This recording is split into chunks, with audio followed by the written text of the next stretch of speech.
Hey, Mark Zinno, do you know what happens in 2 days? No. No. Shamrock Shakes. Shamrock Shakes, and the calendar Delicious. flips to March. We're Yes. getting excited for it, Mark Zinno. Yes, Oh. we certainly are. Let's get your evaluation of The what man's locked in. Whew, that man's locked in over there. Day to day. Well, he knew it. Regiment. I think he was just playing along. No, I genuinely had a brain fart. Real quick, little nugget. I did the stupidest thing in the world. I did dry February. Okay? You know how people do I did February because it was the shortest month, and a friend asked me to do it. Like, if you're going to do dry, do the shortest month. I got to tell you guys something. Dry anything is the dumbest damn idea I've ever heard of. Okay? The people who are like, oh, God, I have so much energy, and I slept so well. I like where we're going. You know what I'd say to you? That's because you were an unhealthy slob before. No. I'm not. I haven't slept well, okay? I'm irritable, I'm tired, and I want a damn drink. So Saturday. Sounded like Joe Lisi. So, Donnie, what do you have to say to that as a man that lives his life often rather dry now? Yeah, I don't know. Is a shot at me at this point now? I mean, what's Mark trying to say at this point? I can't get my sleep in. Every day is dry for me right now at this point. Just a little meal in my water. Impression? That was pretty good. Impression? It was most of the females on social media who are like, oh, God, I slept so well. I have so much energy. Hey. Oh, man, I just received a text. That was pretty good. All right, so let's keep things going as we actually get ready for college basketball. Zinno, the month of March in 2 days. Pop off a couple of bottles and drink a few beers as you enjoy all of our college basketball action that we have in store. The national championship odds at this moment. The number one team in the nation continues to look the part. 7 consecutive weeks atop the AP poll and a 30-point home win last night. That would be the Auburn Tigers, plus 340. A $0.50 in front of Duke, plus 390. Houston winning 2 consecutive Big 12 regular season crowns, plus 750. Earlier in the week, Zinno, Florida at a 9-1 number was the other team, the 4th team with a 3-digit price or shorter. Now 11-1 after the road loss against Georgia. Alabama, 4th best price at 10-1. Zinno, when you look at these national championship odds, where do you start to find the differing points and tiers among these title contenders? Well, if you believe in some of the metrics and, Ken Palm and their national championship criteria of, a top 21 offense pre-tournament and a top 31 defense, that's kind of the way they measure it as far as Ken Palm is concerned. Only 9 teams fit that model as of right now. Texas Tech, Iowa State, Houston, Duke, Auburn, Florida, Arizona, Clemson, and Maryland. Look, I would circle the Florida Gators near the top of my list, despite the fact that they just lost a game to Georgia, a game that I had Georgia plus 7.5 in. I think that is going to be a very, very tough out when it comes to getting through the tournament, as is Iowa State, because they're very good on both ends of the floor. Duke, I mean, even at plus 390, guys, are you really upset about taking Duke at 4-1 to win this thing, given the way they've played all year long? Granted, we haven't seen them really much outside the ACC, which has had a very, very down year by ACC standards to believe that they are that much better than the field. But it looks like they could lap the field. I have some concerns. St. John's and Michigan, here's the interesting thing. I was having this conversation last night. St. John's and Michigan State win games by forcing you to play their style, right? Because what do they do really well? Play defense, rebound, but what do they do really poorly? Shoot the 3. And guess what's going to happen at some point trying to go through 6 games in March? You're going to miss shots early. The other team is going to make them, and you're going to find yourself in a hole. And what's the only way to get out of a hole in college basketball is to make threes. Neither one of those teams do it well, especially when they're not at home. So I have concerns about them, and I'm a Johnny's fan. You guys know that. That's my team. I love what Rick Pitino has done. Might be the coach of the year. But when you talk about winning 6 games in March, I have some concerns about those 2 teams. I wish Tennessee could be more consistent, a little bit less schizophrenic for me to back them. But, between Florida, Duke, and Iowa State was probably where I would go with my money to start. It's a great segue to talk here, Mark, because looking at those teams, there's a lot of teams that we think that can win the national championship. But being a handicapper, what do you trust the most here in March Madness? Is it I need a great defense, I need a great offense, I need great back guard or guard play in the backcourt, I need a big man? Like, what do you look forward when you pick your team out that says, you know what, this is my favorite to win the NCAA tournament? Guard play and shooting.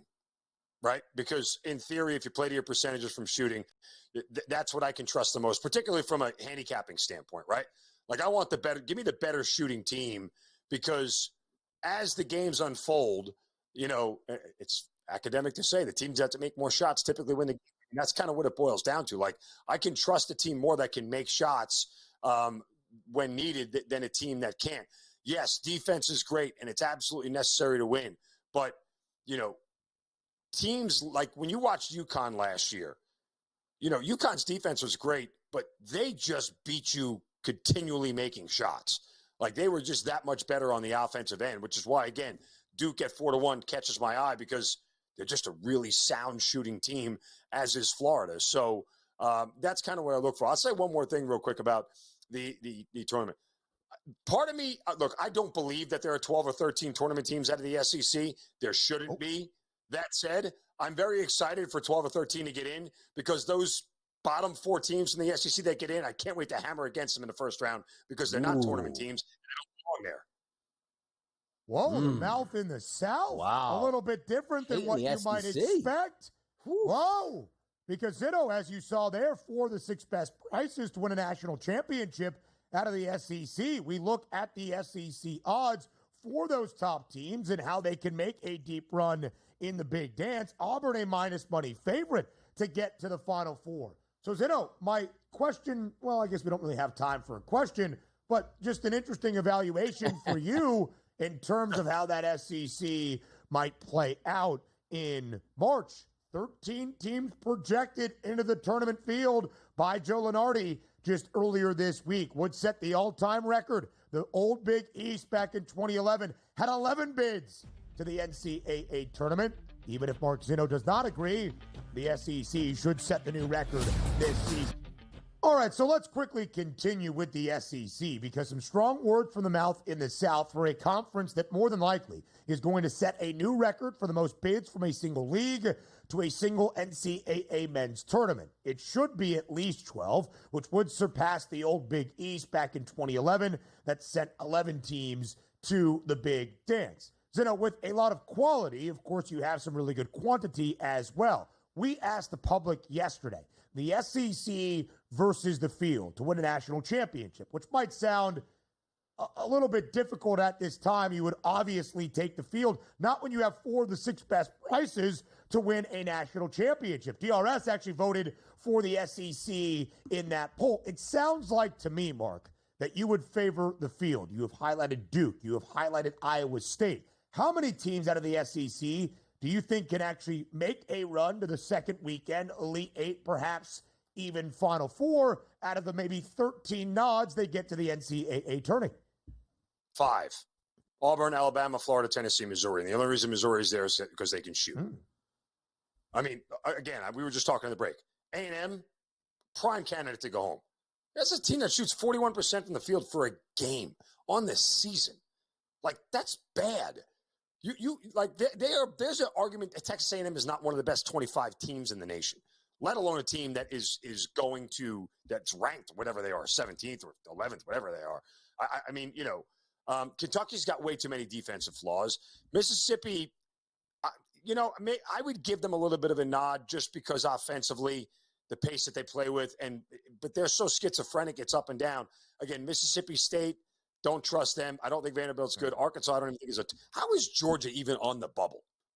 Like, in what world is this team the first 4 out? Has anybody, again, I bet Georgia the other night against Florida, more situational than anything else. But does that look like a team that's like a tournament team? They look like a good NIT team, like they were last year, but that's not the first 4 out. Come on.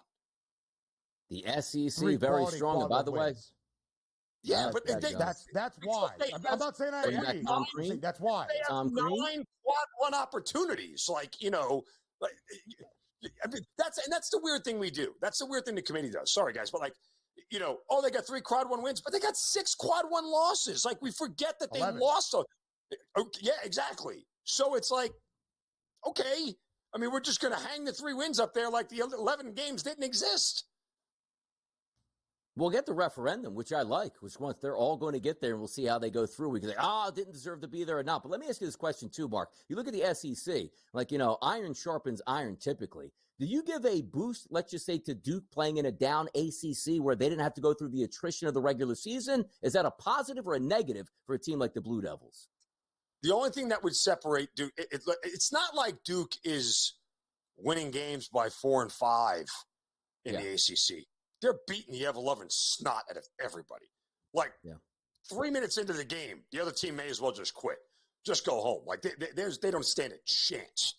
And that's what's really selling me on Duke is just incredible margin of victory. And then, by the way, they beat an Arizona team. 2 of their losses were to Kansas when they were good and Kentucky when they were a little bit more of an unknown quantity at that point in time. But again, they're boat racing everybody, guys. And it's like I just said, Florida just had a down night, right? Florida's a top 5 team, in my opinion.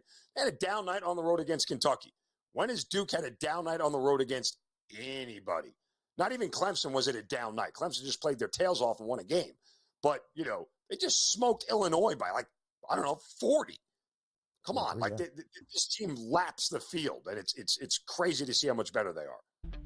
There are not a ton of marquee games on this Thursday night around college basketball as we gear up for the second to last. That would be penultimate weekend at the high major level in the regular season, starting on Friday through Saturday and Sunday as well. And then Sunday, first conference tournament that we have in the A-Sun. There is a ton to get ready for around college hoops. So maybe a small appetizer on this Thursday. One real main high major game, that would be Michigan, 15th in the country, 9.5-point favorite at home tonight against a disappointing Rutgers team. Of course, Michigan lost on Friday at home to Michigan State. Did get a big road win in Lincoln earlier this week on Monday against Nebraska, but in an atrocious offensive game. Neither team scored 50 points. Both teams shot worse than 30% from the floor, worse than 25% from deep. So Michigan hoping for a better offensive affair against Rutgers. Here's why this year has been so disappointing for the Scarlet Knights. 2 of the top 3 prospects in the 2025 class, or 2024 class rather, in Dylan Harper and Ace Bailey, ranked in the preseason for Rutgers men's basketball for just the 4th time in program history. And now they're no longer ranked, and they're not going to make the NCAA tournament unless they go on an absolute tear throughout the Big Ten tournament, probably winning said conference tourney. That's why this season has been disappointing, because when you have the expectation of maybe making program history and you fall well short of that, difficult season in Piscataway. Rutgers did pick up a win in a high-scoring game on Sunday against USC. I think we could see some points. Michigan starting to try to find that offensive flow once again, of course, after a disastrous night in Lincoln. Total at 154.5, and Rutgers will let you get some points up there. I think it would be a good sign for Dusty May and the Wolverines to get to the 80-point benchmark at bare minimum tonight. The other top 25 team in action, that's St. Mary's on the road, 13.5-point favorite against LMU. Interesting for the Gales in their final few games of this regular season under Randy Bennett, having already claimed the WCC regular season championship with a huge road upset in Spokane on Saturday night against Gonzaga. But of course, one of the great things about college basketball, although St. Mary's has already clinched that top spot in the WCC tournament, although St. Mary's has already won the accolades of being a regular season title winner, St. Mary's is not just going to take their foot off the gas, have costly losses that would hurt their resume in the seed line for the NCAA tournament. You still need all of the wins that you can have, and you, of course, have to avoid the pitfalls down the home stretch of this regular season. St. Mary's, one of the slowest teams in college basketball. They always want to dictate the pace and tempo, reflected in their totals, 132.5, that number tonight for the Gales on the road in L.A. Wichita State, ever so slight favorite against UAB. FAU, ever so slight home underdog against North Texas. Some interesting games in the American. As we mentioned, Memphis was able to avoid disaster last night against Rice and rally late for a double-digit win. Memphis at this moment, game and a half advantage for the top spot in the AAC over the mean green of UNT. North Texas on the road tonight. UAB 11-3 as well in conference action. A lot to be decided on a critical Thursday night in the American. But if I can direct your attention even past Liberty and Jacksonville State CUSA matchup, 6.5-point spread. Hold on a second. That might be for the top spot in Conference USA. Let me confirm here. Yes, it is. 11-4 Jacksonville State. 10-4 Liberty. What a ball game we have tonight. That will be a good one between the Flames and the Gamecocks. And as you see, Liberty and home floor advantage expected to be critical. 6.5-point spread, but a really big game out in Big West competition as well. UC San Diego, under Eric Olin, this is their 5th year as a Division I program, meaning based on that transitional period, an asinine rule in my opinion, but the transitional period, the Trains are now eligible for postseason competition, conference tournaments, and of course, the NCAA tournament as well. UC San Diego is 35th in KenPom with a net rating of plus 18.15. That is the second highest ever in the history of a Big West team in the KenPom era, dating back to 1997. Utah State in 2004, the highest rated KenPom team at this moment. UC San Diego, love to hoist from 3, and CSUN will let you do it. My parents' alma mater, Cal State Northridge, but I think San Diego gets a big win tonight. A Friday tomorrow, you know the deal, 8 a.m.